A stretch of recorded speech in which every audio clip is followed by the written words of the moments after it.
ما ته پته ده چې هغې نن په ډېرو لویو نورو مسلو کې لږ ګیر شوي.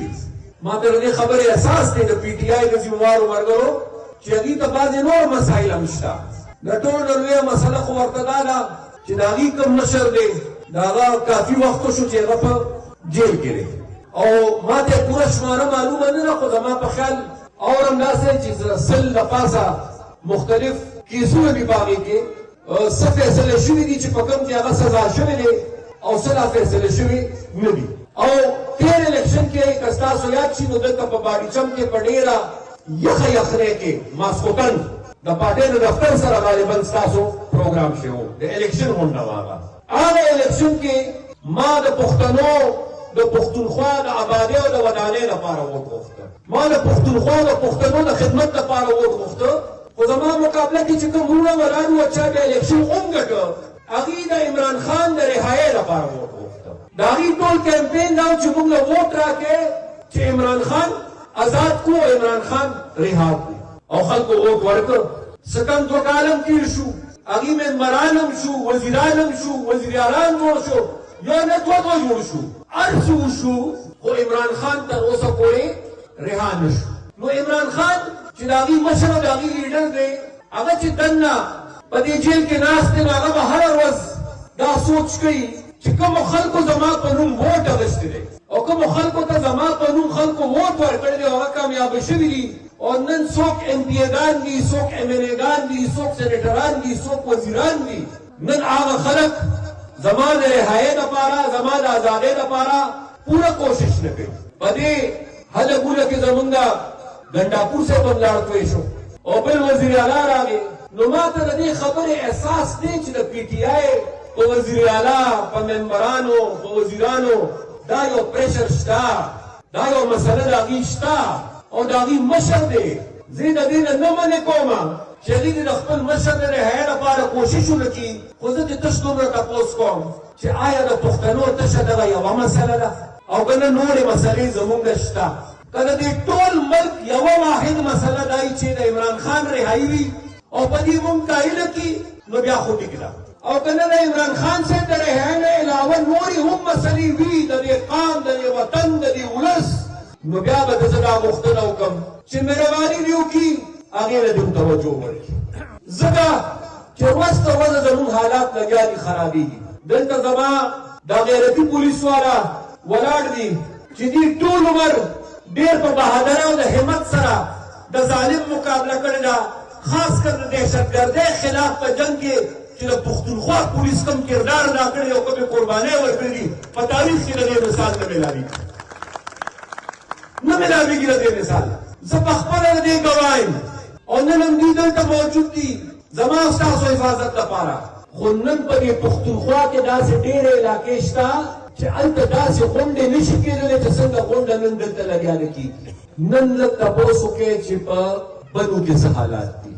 نن لږ معلومات وکړئ چې په ډېره اسماعیل خان کې د شپې څه حالات دي، نن د لکي مروت د حل نه ځان خبر کړئ، نن د وزیرستان نه د اورنګزو نه او د کورمې نه ځان خبر کړئ، نن د باجوړ د مومندو د علاقو او د هغې خلکو د حال تپوس وکړئ، نن خیبر چې موجوده وزیر اعلی تعلق پخپله د خیبر ضلعې سره دی، نن د خیبر د حال تپوس وکړئ، نن د تیرا د خلکو نه تپوس وکړئ. تیر کافي وخت راسې دهشتګردۍ دوباره سر راپورته کړی دی او هره دویمه درېیمه ورځ یو لویه واقعه کېږي او یو ځل بیا لګیا دی د بېګناه پښتنو وینه لګیا دي تویږي، جرګې کېږي، سلا کېږي، مشوره کېږي، بیان ورکول کېږي، خو عمل نشته. نو زه نن د دې صوبې واکدارانو ته او د مرکز واکدارانو ته هم دا وایم چې ستاسو د کرسۍ جنګ په خپل ځای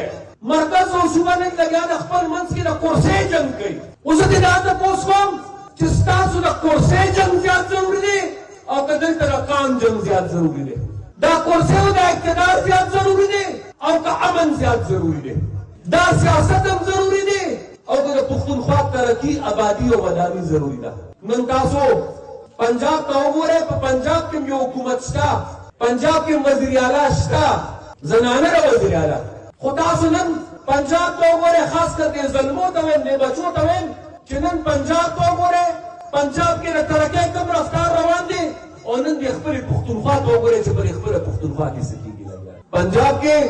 هر ورځ د ځوانانو لپاره نوې منصوبې دي. زما د ځوان په نصیب باندې بدامني ده، دهشتګردي ده، انتها پسندي ده او بېروزګاري ده. په پنجاب کې د تعلیم اعلی ادارې دي او نورې جوړېږي. زما په نصیب کې داسې تعلیمي ادارې دي چې هغې سره د خپلو تنخواګانو ورکولو لپاره پیسې نشته. په پنجاب کې د بهترین نه بهترین هسپتالونه لګیا دي، جوړ دي او جوړېږي. او زما دا نصیب دی چې 12 کاله داسې زما روان هسپتال نه مکمل کړي. په پنجاب کې سهولتونه دي، مراد دي. او زما په صوبه کې او زما په کور کې دا حل دی چې نن څوک خپل مریض د مردان هغې هسپتال ته بوځي نو د جړا او د فریاد نه بغیر بل کار نه د هغه سره، ځکه چې د تپوس یې څوک نشته. هلته چې هغې لګیا ده په تعلیم کې سرمایه کاري کوي، د تعلیم بجټ ورځ تر ورځه سیوا کوي. زما په صوبه کې د یونیورسټو ځمکې خرڅېږي. نو آخر دا د چا نقصان دی؟ څوک نقصان کې شو؟ پښتانه. دا تش د عوامي نسباتۍ نقصان نه دی، دا د ټولو پښتنو نقصان دی، دا د ټولې پښتونخوا نقصان دی. اوس وزیر اعلی صاحب ته دا ویم چې ځوان دی له خیره هغه لګیا دی، هغه وایي زه د خپل لیډر مقدمه کوم. وزیر اعلی صاحب د خپل لیډر مقدمه په سر سترګو وکړه، زه د هغې نه منې کومه. خو یاد ساته چې د پښتنو د پښتونخوا مقدمه هم ضروري ده. که تش د خپل لیډر د مقدمې سوچ وړې د پښتونخوا د پښتنو د مقدمې به څه کېږي. زه نن باریچم ته دې له راغلی یم چې زه تاسو سره دا جرګه وکړم چې د اسمبلو نه بهر یو، د اقتدار نه بهر یو، د حکومت نه بهر یو، خو نظریه سوچ او فکر عمق دی چې کوم 100 کاله مخکې د خدای خدمتګار و د باچا خان بابا. او ځکه برملا نن په باریچم کې تاسو سره په شریکه دا اعلان کومه چې که د پښتنو مقدمه بل څوک کوي او که نه کوي، که د پښتونخوا مقدمه بل څوک کوي او که نه کوي، سرجنټ ډبل د پښتنو د پښتونخوا مقدمه کوي. دغه زموږ ذمهواري جوړېږي، ځکه چې بدقسمتۍ نه نن سبا بل چا سره د دې احساس نشته. او دویمه ضروري چې موږ تاسو سره خبره کول غوښتل. پرون زه مسعود کوثر صاحب چې د پیپل پارټۍ یو ډېر زوړ مشر دی او زموږ ګورنر هم پاتې شوی دی، د احمد علي صاحب د بچي د اسد خان دی الله تعالی جنتونه نصیب کړي. پرون په هغه فاتحه کې موږ یو ځای شو. نو هغه ماته وایي چې حیدر خان دا څنګه سیاست دی او دا څنګه حالات دي. وی چې زموږ په وخت کې خو احترام و، مینه وه، اختلاف هم و خو احترام هم و. اوس اختلاف هم شته خو احترام نشته. سیاست بېنوا شو بدقسمتۍ نه. او په دې کې د هغه خلکو هم کردار دی چې چا مداخلت کړی دی، خو په دې کې زه ذمهوار د هغه خلکو نه اول سیاسي خلک ګڼم. سیاسي خلک هم د دې ذمهوار دي. داسې قسمه مداخلت ما چېرته مخکې نه ولیدلې، داسې بې اختیاره حکومتونه ما چېرته مخکې نه ولیدلې. ما ته کله ناکله په غم خادی کې په لاره کې په جومات کې دا سپین ګیري چې ځان ته مې رانږدې کړي دعا راته کوي، وي الله تعالی دې بیا هغه ځای ته بوځه. زه مشرانو ته وایم چې که داسې اختیاري او داسې وزیرانۍ او داسې حکومتونه لکه چې دا نن دي، خدای دې ورله ما چرې بونځي او 15 کاله چې مې کوم اختیار او کوم خدمت وکړو که هغه اختیاري نو خدای مې ورله بیا دوباره ضرور بوځي. زما په خیال محترم نواز شریف صاحب ډېره موده پس هغه ورځ میډیا سره یو څو خبرې کړې او په هغه ډېرو خبرو کې نواز شریف صاحب غالبا دا غوښتنه هم کړې ده چې د عمران خان د راوستو لپاره کوم خلک ذمهوار دي چې څوک په دې په قول د هغه چې هغه چې څوک دې سازش کې شامل وو، نو د هغې خلکو تپوس پکار دی، د هغې احتساب پکار دی. غالبا دا خبره هغه کړې ده. نو هغه خو پخپله دې وخت کې دی او یو جنرال فیض امید دی چې د هغه هم دې وخت کې ټرایل روان دی. نو یو خو به زه دا خواست وکړم نواز شریف صاحب ته یا د هغه پارټۍ ترجمان ته چې لږ دا وضاحت دې وکړي، ځکه چې هغه نومونه نه دي اخیستي. نو وضاحت دې وکړي، لږ نومونه دې ووایي چې دا کوم خلک دی هغې چې د هغې احتساب پکار دی چې موږ هم خبر شو، دا قوم هم خبر شي. دا نه چې زه د پي ټي آی سره په مرسته کې یا په همدردۍ کې دا خبره کوم. خو محترم نواز شریف صاحب ته یو خواست کول غواړم مسلم لیگ ته چې حساب کتاب به ولې تش د 2018 کوئ، تش د 2018 احتساب به کېږي او حساب کتاب به کېږي. زما په خیال نه چې حساب کتاب کوو بیا به نیمګړی نه کوو، بیا به پوره کوو. او زه دا هم ورته نه وایم لکه د دې چې د پردي دی شروع کې، زه به ته وایم چې د هر الیکشن د هر حکومت حساب کتاب وکړې او لومړی شروع زموږ نه وکړې، د 2008 نه شروع وکړې، 2013 پورې شروع وکړې، خو د ټول وکړې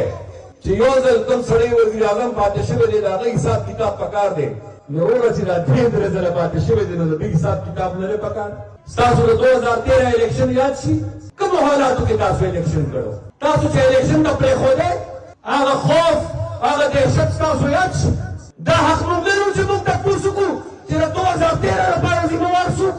پکار دي چې هغه راښکاره شي او بیا چې نن د 2018 څوک حساب کتاب غواړي نو موږ ورته وایو چې د 2013 حساب کتاب وکړي د 2008 کې او بیا ورته وایو چې تاسو په 18 باندې ودرېږئ بیا د 2024 حساب کتاب پکار دی پورا په پورا بلکې که ستاسو را سره سړی